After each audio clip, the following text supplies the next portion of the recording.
Get it when I get back.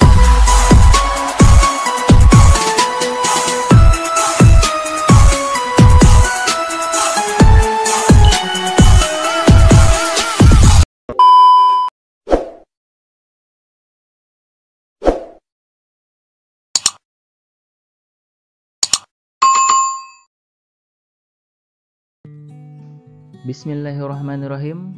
Assalamualaikum warahmatullahi wabarakatuh. Alhamdulillahi rabbil alamin. Assalatu wassalamu ala asrafil anbiya'i wal mursalin Sayyidina wa nabiyina wa maulana Muhammadin ajma'in, amma ba'd. Allahumma salli ala Sayyidina Muhammad wa ala ali Sayyidina Muhammad. Anak soleh-solehah yang lagi di rumah saja, bagaimana kabarnya? Insya Allah kita semua selalu dalam lindungan Allah Subhanahu wa Ta'ala. Amin ya Rabbal Alamin.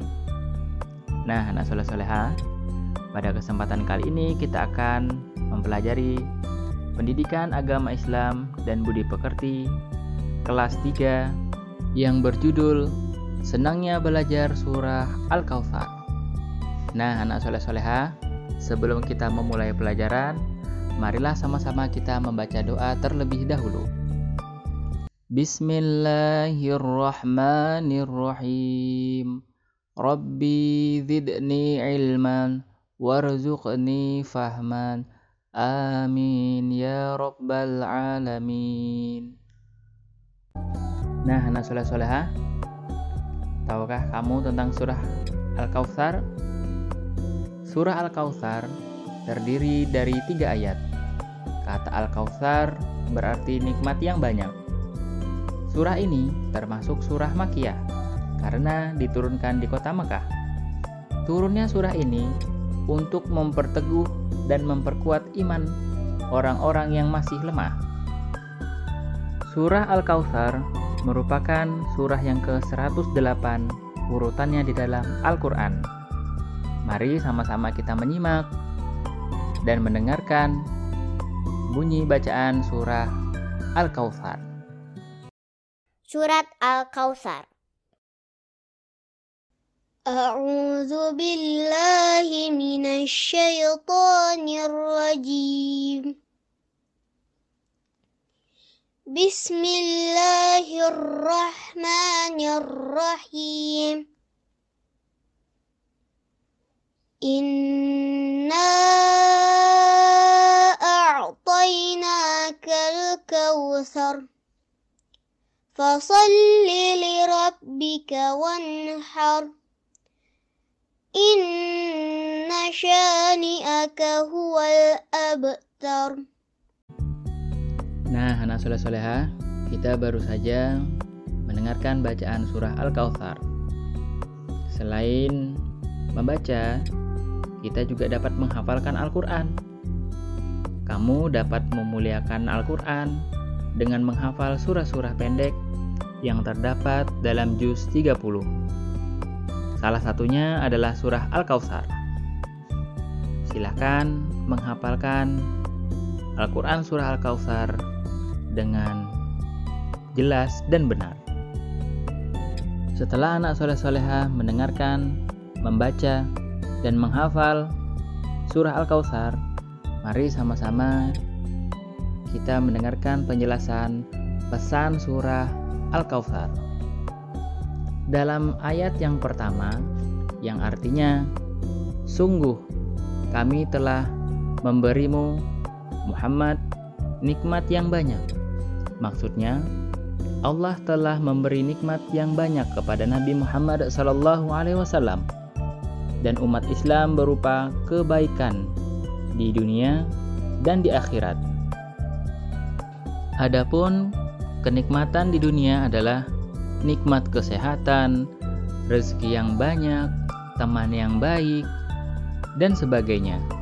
Sedangkan nikmat di akhirat berupa kebahagiaan surga yang di bawahnya mengalir sungai yang bernama Al-Kautsar. Kedua tepi sungai ini terbuat dari emas. Airnya mengalir di atas mutiara. Warnanya lebih putih dari susu dan rasanya lebih manis dari madu. Wah, sungguh menyenangkan dan mengagumkan, bukan? Sedangkan arti yang kedua, maka laksanakanlah sholat karena Tuhanmu dan berkurbanlah sebagai ibadah dan mendekatkan diri kepada Allah Subhanahu wa Ta'ala. Maksudnya adalah Allah Subhanahu wa Ta'ala memerintahkan Nabi Muhammad SAW dan umat Islam agar melaksanakan sholat 5 waktu sehari semalam, yaitu diawali dengan sholat subuh, zuhur, asyar, maghrib, dan isya. Di samping itu, Allah Subhanahu wa Ta'ala juga memerintahkan untuk menyembelih binatang kurban. Binatang kurban ini bisa berupa unta, sapi, atau kambing pada hari Idul Adha. Sedangkan yang ketiga, artinya adalah sungguh orang-orang yang membencimu, dialah yang terputus dari rahmat Allah. Maksudnya, orang-orang yang melaksanakan sholat dan berkurban akan memperoleh nikmat yang banyak. Sebaliknya, orang yang membenci Nabi Muhammad SAW dan tidak mengikuti ajarannya akan terputus dari rahmat Allah Subhanahu wa Ta'ala, dan mereka tidak memperoleh kebaikan baik di dunia maupun di akhirat. Mereka itulah orang-orang yang rugi. Tentu kita tidak mau seperti mereka, bukan? Surah Al-Kautsar sendiri diturunkan berkaitan dengan ejekan kaum kafir Quraisy terhadap diri Nabi Muhammad SAW. Mereka mengatakan bahwa keturunan Nabi Muhammad SAW tidak akan banyak dan tidak akan berlanjut. Hal ini tersebut mereka lakukan ketika salah satu putra Nabi Muhammad SAW meninggal dunia. Dalam budaya Arab, garis keturunan seseorang diturunkan melalui anak lelaki mereka. Saat itu, keturunan Nabi Muhammad SAW yang masih hidup adalah anak perempuan. Hal inilah yang menyebabkan beliau diejek sebagai orang yang tidak memiliki keturunan. Padahal dari Fatimah Az-Zahra yang bersuamikan Ali bin Abi Thalib, Nabi Muhammad SAW mempunyai 2 orang cucu, yaitu Hasan dan Husain.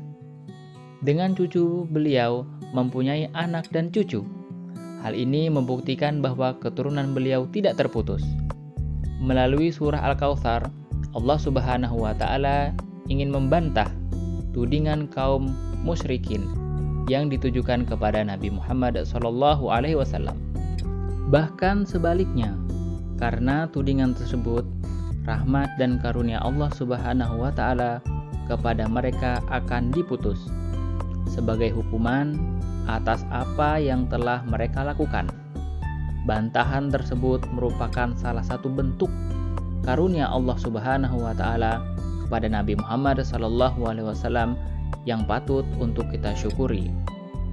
Bentuk syukur yang Allah Subhanahu wa Ta'ala perintahkan kepada Nabi Muhammad SAW dengan beribadah kepadanya, yakni menjalankan seluruh perintahnya dan menjauhi segala larangannya.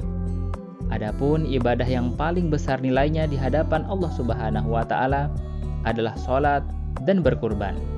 Sholat menjadi bukti keimanan kita kepada Allah Subhanahu wa Ta'ala, sementara berkurban adalah tanda ketaatan kita kepada Allah Subhanahu wa Ta'ala.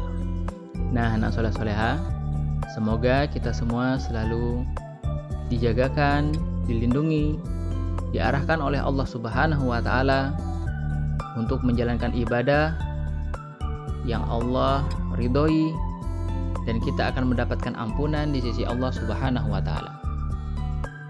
Demikian pelajaran kita kali ini.